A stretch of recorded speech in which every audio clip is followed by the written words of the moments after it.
Hey, how's it going everyone? Welcome back to Keeping Fish Simple. So in today's video, we are going to be talking about rams, and in particular, we're going to be talking about how to breed rams. Now, in the past few months, I've been breeding a ton of these guys, along with my mate Justin, who has his own channel, and we're going to be using a ton of his footage in this video, so if you want to check his channel out, there's going to be a link up in the top right hand corner. But we've been breeding a ton of these guys together. We've got a pretty interesting workflow, and if you're wondering how we do that, there's also going to be a video up in the top right hand corner. But basically, we breed these guys together. We breed the blue rams and we also breed the black rams. So if you're interested in any rams, there's going to be some available in the link below.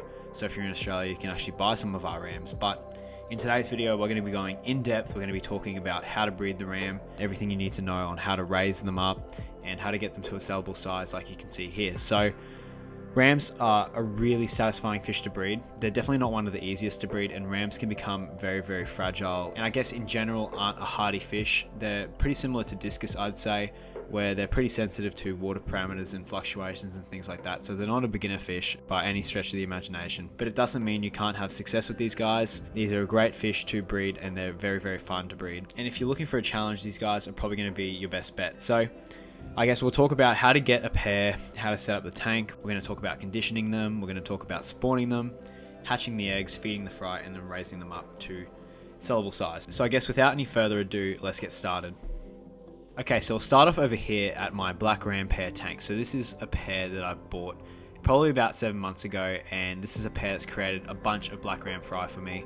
I've actually got 2 pairs of black rams at the moment, but we're going to be upgrading that. When we get our F1s up to breeding size, we're going to have a ton of pairs in this fish room, but for the moment we've got 2 pairs. So this pair we've had for quite a bit and has created most of the fry in the fish room. Now the way rams breed is very similar to all of the cichlids in the hobby, where rams, when they're going to breed, they'll pair off, they'll choose like a dominant male and a dominant female in each tank, and they'll spawn together. So they're not like an egg scatterer, they're not going to scatter eggs around, they're not like Corydoras that's going to lay eggs on the glass and things like that. These guys will choose an area of the tank and they'll prep the site and they'll spawn on that site and then take care of those eggs and those babies until they are ready to be like on their own.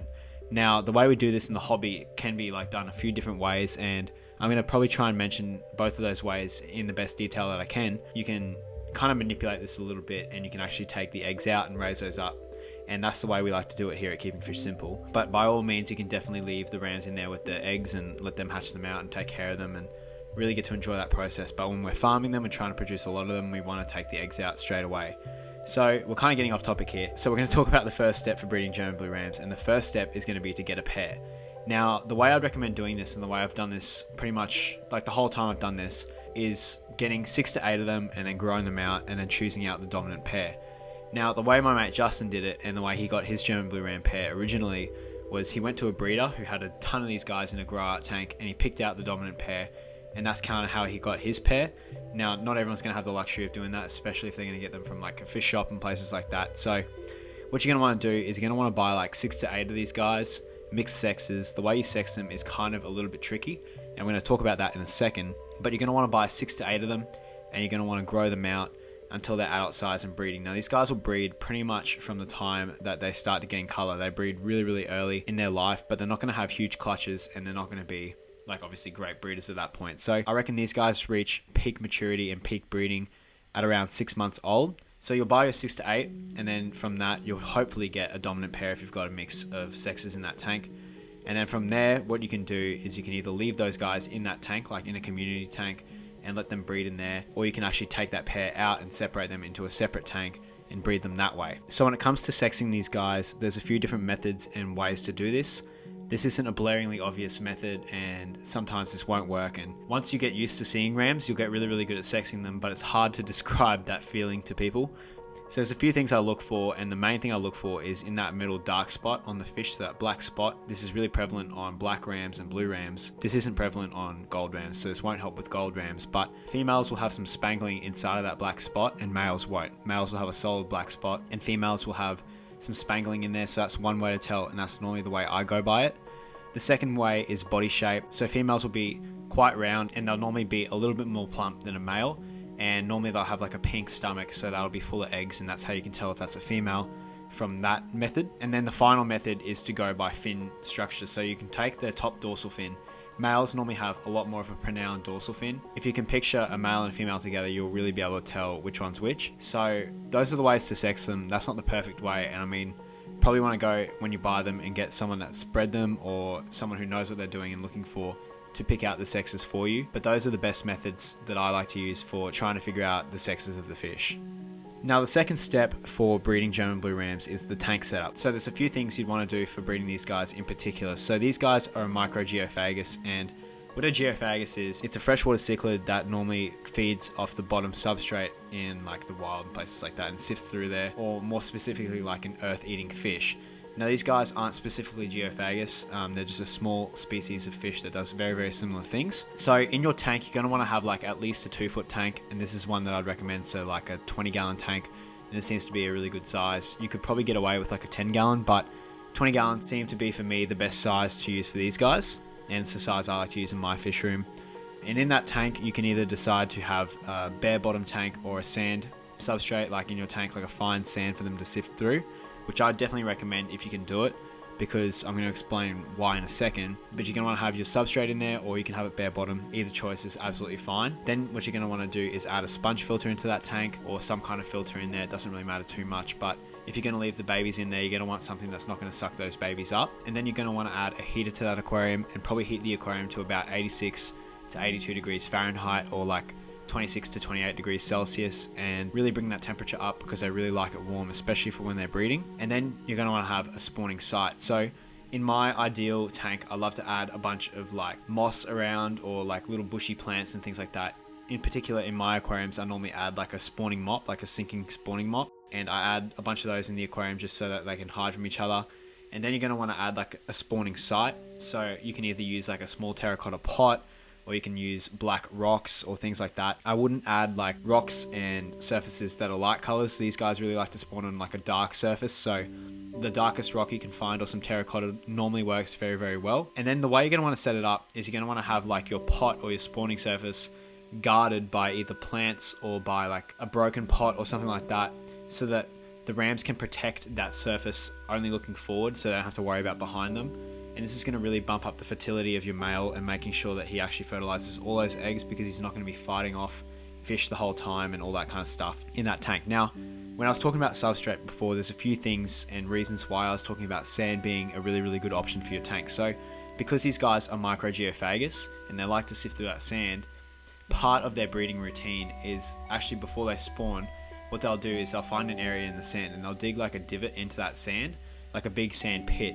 And the reason they do that is because when they spawn, they'll spawn on like a rock or something like that. And once those eggs have hatched, they'll actually move those eggs to that pit and keep them in that pit.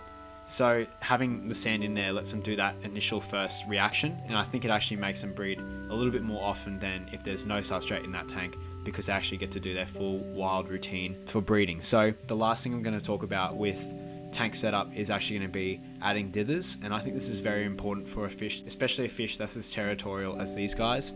They're very, very territorial, and you don't want them taking out their aggression on each other.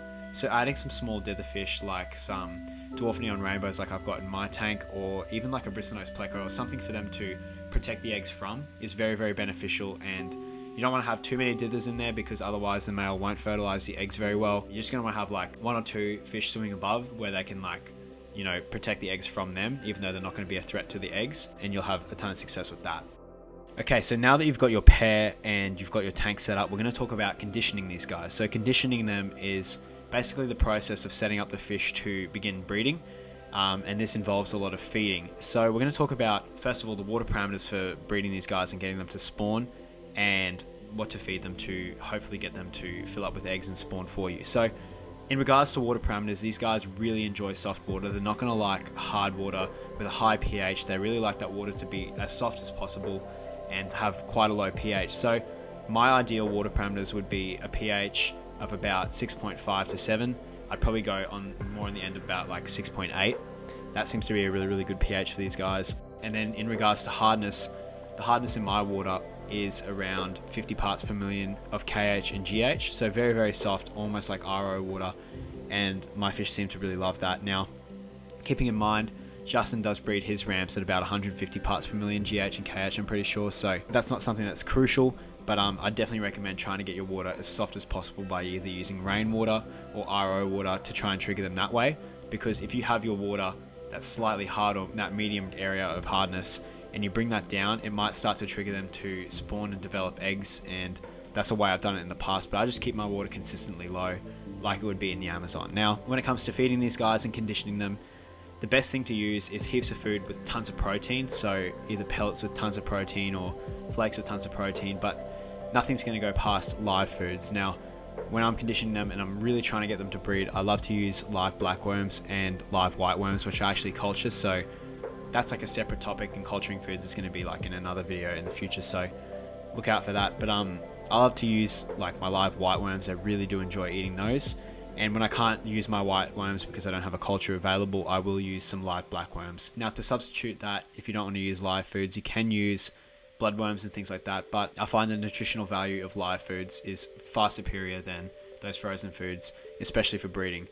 One last thing that I'd like to add to the conditioning of these guys is adding just a tiny bit of BBS into the tank for them to eat and just see, because these guys are very intelligent fish. They're insanely intelligent dwarf cichlids. I can't stress that enough. And seeing the BBS swing around and seeing tons of little baby like organisms and things like that, which their fry can eat, I think does help to trigger the fish to breed.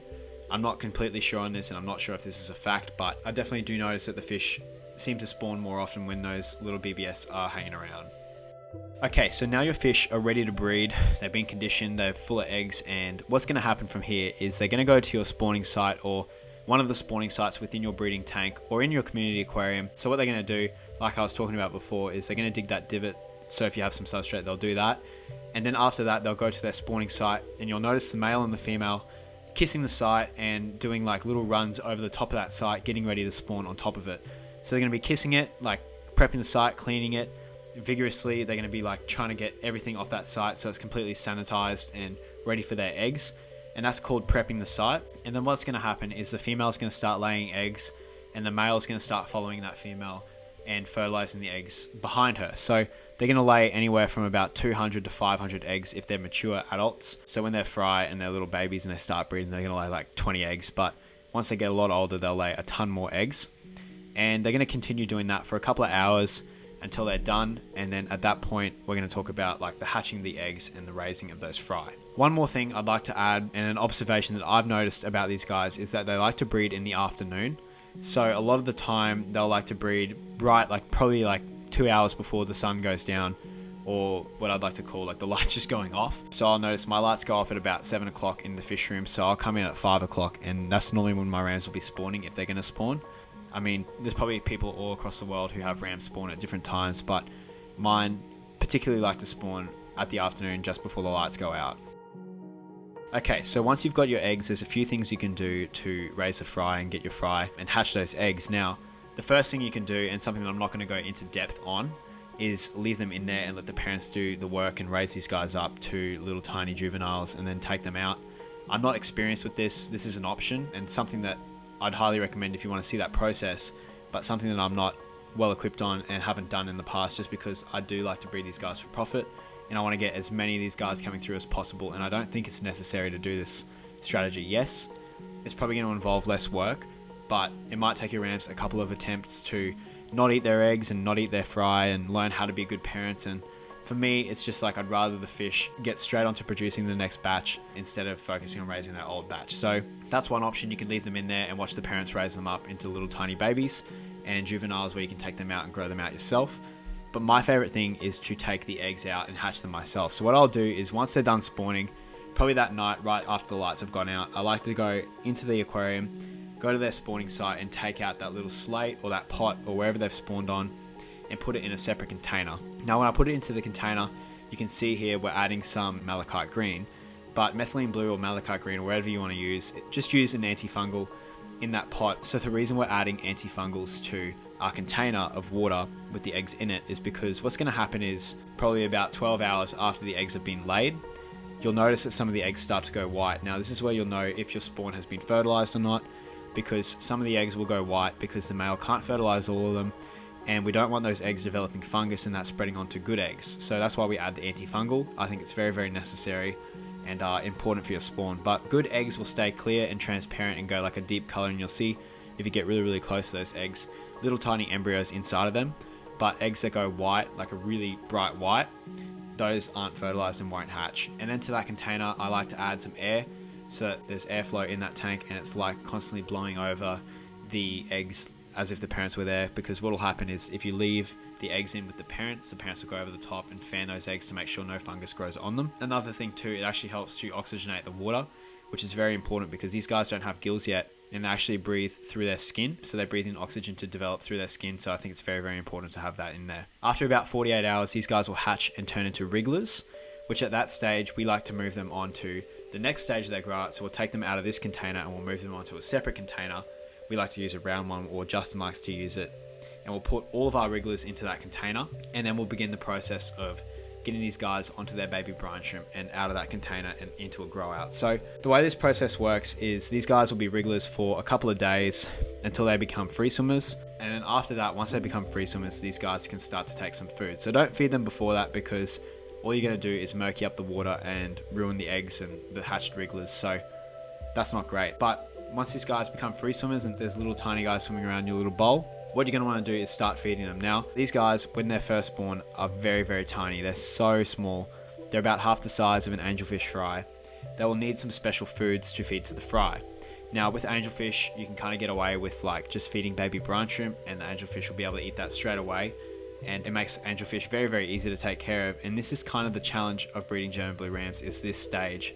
This is where they're most fragile, and basically turning the light off could kill them, like not literally, but they're that sensitive that not paying attention for just a moment in time and missing a feeding can mean that you lose your whole spawn. So this is the most crucial part of the entire process, is doing your first feedings and making sure you do them properly. So you're going to want to have the cleanest water possible in that bowl for those fry to be raised in. You're going to want to do water changes as frequent as possible to try and keep that water as clean as possible. You're going to want to have the oxygenation in that water, so the air pump blowing some air in there. And then you're going to want to feed 3 to 5 times a day, as much as you can. So we like to use a particulate matter. You can culture infusoria, and that's a whole nother topic and another live food which we can go into, but I don't think that's completely necessary, and Justin doesn't like to use that either. We like to use particulate matter, so this can come in the form of either first bites, so curry first bites, that's a great option, something that I like to use, or boiled egg yolk. So Justin came up with this idea, but this wasn't my idea at all. I'd heard of this before, but I'd never done it before.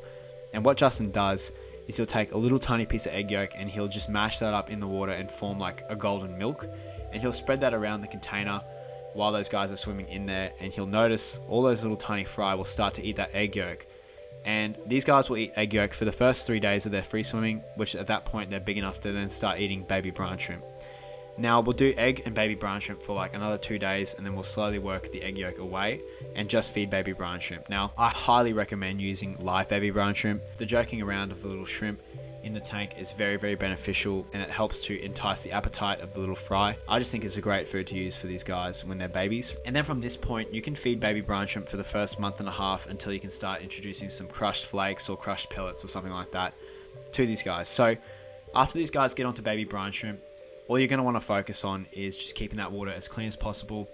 And once they get to a size where they can actually eat that crushed flake and they're big enough to go into their own grow out tank, I'd highly recommend moving them on to like a 2-foot tank where they can start to really expand their growth and eat the crushed flake and just a little bit of baby brine shrimp every now and then. And then from that point on, once they get a little bit big for that tank, then you can move them onto a 4-foot tank like we do. So that's kind of the whole process. I mean, raising these guys up is fairly similar to the process of raising up any fish in the hobby. You're going to want to have as clean as possible water, and you're going to want to feed as much as possible, and that'll really help to accelerate the growth of these guys. If you want to see a video on my tips for growing out fish, there's going to be a link up in the top right hand corner. But I guess that's kind of the process of how we breed German blue rams and the ways I would recommend breeding German blue rams, or just rams in general. I guess the most important parts of the process, besides like what I was talking about earlier on in the video, is definitely just that first 3 days of their life, like trying to get them to eat as much as possible and making sure that you're keeping that little bowl with all the fry in there as clean as possible, and that'll guarantee your success, because that's where everyone's going to get stuck at the start. If they're going to get stuck anywhere, it's that process. I guess that wraps up the video, guys. Thank you so much for watching it. I really do appreciate it. I really hope you guys learned something, and I'll see you guys in the next one.